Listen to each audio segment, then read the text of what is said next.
السلام علیکم ورحمۃ اللہ۔ قدم بقدم تفسیر قرآن میں آگے بڑھتے ہوئے سورہ بقرہ کی 280 نمبر آیت ملاحظہ فرمائیں۔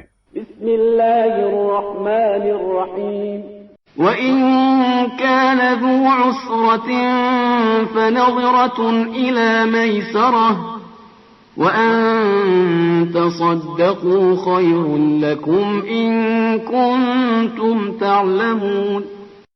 اگر تمہارا مقروض تنگ دست ہے تو اسے وسعت حال تک مہلت دی جائے گی، اور اگر تم معاف کر دو گے تو تمہارے حق میں زیادہ بہتر ہے، بشرطے کہ تم اسے سمجھ سکو۔ جبکہ اس آیت میں مقروض کو مہلت دینے کی گفتگو ہے، لیکن قرض دار کو بھی اس مہلت سے غلط فائدہ نہیں اٹھانا چاہیے۔ اسی لیے اگر بغیر کسی دلیل اور عذر کے، بغیر کسی معقول وجہ کے بہانے کے قرض ادا کرنے میں دیر کرے، کوتاہی کرے تو گناہ گار ہے۔ روایت میں آیا ہے کہ جو لوگ جان بوجھ کر بغیر کسی وجہ سے، بغیر وجہ کے اپنے قرض کو ادا نہیں کرتے ہیں، ان کو چوری کا مجرم لکھا جاتا ہے۔ اور اسی طرح قرض دار جو مقروض کو مہلت دیتا ہے، اس کے لیے شہیدوں کا درجہ لکھا جاتا ہے۔ ہر روز جتنے دن قرض دینے والا مہلت دیتا ہے، ہر دن کے بدلے میں اتنے ہی مال کا صدقہ بھی اس کی طرف سے اس کے نامہ اعمال میں لکھا جاتا ہے۔ اللہ اکبر۔ لہذا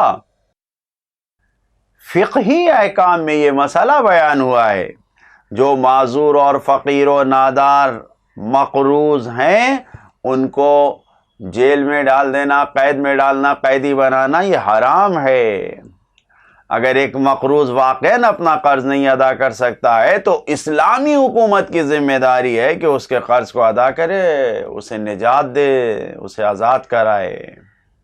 جو پیغامات ہیں اس آیت میں، پہلا پیغام یہی ہے کہ اسلام کمزوروں اور مستضعف جو ہیں، جو کمزور اور ناتوان ہیں، ان کا حامی و مددگار ہے، مکمل حمایت ہے ناداروں کی، فقیروں کی۔ دوسرا پیغام، ربا اور سود تو لینا حرام ہے ہی، اس کے ساتھ ساتھ اصل مال لینے میں بھی انسان کو نرمی برتنا چاہیے، مہلت دینا چاہیے، یہی بہتر ہے زندگی کے لیے۔ تیسرا پیغام، مہلت دینے میں بھی سامنے والے یعنی مقروض کے حال کا لحاظ کرنا چاہیے، اس کی کیا حالت ہے، وہ کس کنڈیشن سے گزر رہا ہے، اس کی حالت کا لحاظ کرنا واجب ہے۔ وہ کب دے سکتا ہے اس اعتبار سے اس کو مہلت دیا جائے۔ فَنَظِرَةٌ إِلَىٰ مَيْسَرَةٍ۔ چوتھا پیغام، ایسا مقروض جو قرض کرنے کو واپس کرنے کی توانائی رکھتا ہے، اس کو مجبور کرنے میں کوئی حرج نہیں ہے۔ اس کو اگر سختی کی جائے اس پر اور اس سے کہا جائے کہ واپس کرو، کیونکہ اس کے اندر طاقت و توانائی ہے، لہذا اس کو مجبور کرنے میں کوئی حرج نہیں ہے، جائز ہے۔ پانچواں پیغام، فقیر و نادار کے قرض کو معاف کرنا یہ صدقہ ہے۔ وَأَن تَصَدَّقُوا خَيْرٌ لَكُمْ۔ معاف کر دینا یہ خود صدقہ شمار ہوتا ہے، اور صدقہ بہرحال عبادت ہے۔ چھٹا پیغام، اسلام کا معاشی اور حق و حقوق کا نظام اسلام کے اخلاقی نظام سے جڑا ہوا ہے، الگ الگ نہیں ہے۔ مقروض سے قرض واپس لینا حق ہے، انسان کا حق ہے، اس کا مال ہے، لیکن ساتھ ساتھ مہلت دینا اور مقروض کو معاف کرنا یہ ایک اخلاقی فریضہ ہے، اخلاق کی رعایت ہے، لہذا حق اور اخلاق دونوں ساتھ ساتھ اسلام میں ہیں۔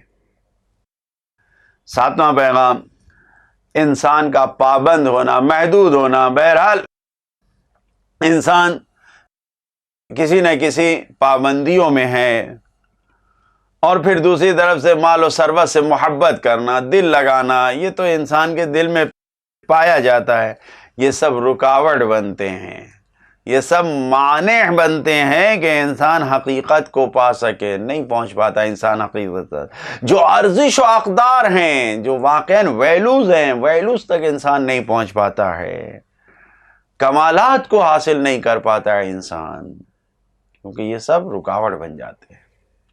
عملی پیغام: ایک سچے انسان کی کامیابی اسی میں ہے کہ وہ دوسروں کے لیے آسانیاں فراہم کرے. جو بھی دوسروں کی مشکل حل کرنے کے لیے قدم بڑھاتا ہے وہ زندگی میں کبھی بھی مشکل میں گرفتار نہیں ہوتا ہے. خدایا اپنے بندوں کی خدمت کرنے کی توفیق ہم سب کو عطا فرما. والسلام علیکم ورحمۃ اللہ وبرکاتہ.